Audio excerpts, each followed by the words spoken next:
चला पटकन बघूया की या अप्रतिम हलव्यासाठी आपल्याला कोणकोणते पदार्थ लागणार आहेत. आपल्याला लागेल 1 किलो ताजे लालचुटूक गाजर, हलव्याचा खरा जीव आहे हा. मग लागेल 1 लिटर फुल क्रीम दूध. हो, फुल क्रीमच घ्या, त्याने हलवा एकदम मस्त दाटसर होतो. 1 कप साखर, अर्थात गोड किती हवंय त्यानुसार कमी जास्त करू शकता. आणि हो, साजूक तूप 4 ते 5 मोठे चमचे. सोबत थोडे काजू, बदाम, मनुका आणि सगळ्यात शेवटी सुगंधासाठी वेलची पूड.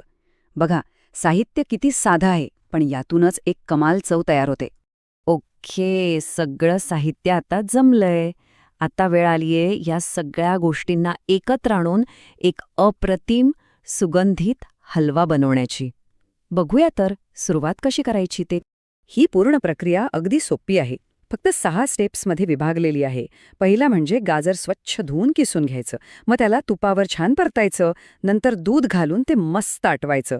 दूध आटलं की त्यात साखर घालायची आणि मग उरलेलं तूप आणि ड्रायफ्रुट्स आणि शेवटी सुगंधासाठी वेलची पूड. झालं. आहे की नाही सोपं? आता ही एक खूप महत्वाची गोष्ट आहे बरं का. जेव्हा आपण दूध आटल्यानंतर साखर घालतो ना, तेव्हा काय होतं, मिश्रण एकदम पातळ होतं. असं वाटतं की अरे देवा, सगळं बिघडलं. पण अजिबात काळजी करू नका. हे अगदी नॉर्मल आहे. साखरेचं पाणी सुटतं त्यामुळे तसं होतं. फक्त थोडा धीर ठेवायचा आणि मिश्रण पुन्हा घट्ट होईपर्यंत त्याला शिजवत राहायचं. ही पायरी विसरू नका. बरं, आपला हलवा जवळजवळ तयार होत आलाय. पण त्याला ती स्पेशल चव देण्याची वेळ आता आली आहे. काही गोष्टी अशा असतात ज्या पदार्थाची चव एका वेगळ्याच पातळीवर नेऊन ठेवतात. तोच प्रश्न, एका साध्या चांगल्या हलव्याला "वाह, क्या बात है" असा अविस्मरणीय हलवा कसा बनवायचा, याचं उत्तर खरं तर खूप सोपं आहे. आणि हे आहे त्याचं उत्तर. उरलेलं साजूक तूप, कुरकुरीत काजू बदाम, गोड मनुका आणि तो अप्रतिम सुगंध देणारी वेलची पूड.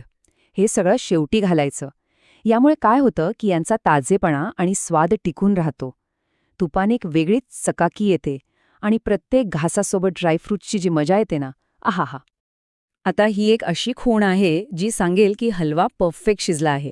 याला म्हणतात तूप सुटणे. म्हणजे काय, तर जेव्हा हलवा शिजून तयार होतो तेव्हा तो कढईच्या कडा सोडायला लागतो आणि बाजूने तूप दिसायला लागतं, त्यावर एक चमक येते. हे खूण दिसली की समजून जा आपला हलवा खाण्यासाठी अगदी तयार आहे. हीच आहे परफेक्शनची निशाणी. तर आपला अप्रतिम, चविष्ट आणि सुगंधाने घर भरून टाकणारा गाजरचा हलवा तयार आहे. पण थांबा, त्याला सादर करण्याची पण एक खास पद्धत आहे, ज्यामुळे खाण्याचा आनंद दुप्पट होतो. चला बघूया. गाजरचा हलवा खाण्याची खरी मजा तर तो गरमागरम असतानाच येते. मग सर्व्ह करताना वरून थोडे कापलेले बदाम, काजू भुरभुरले की क्या मस्त दिसतं. आणि जर काहीतरी हटके करायचं असेल ना, तर एक काम करा. गरमागरम हलव्यावर एक थंडगार व्हॅनिला आईस्क्रीमचा स्कूप ठेवा.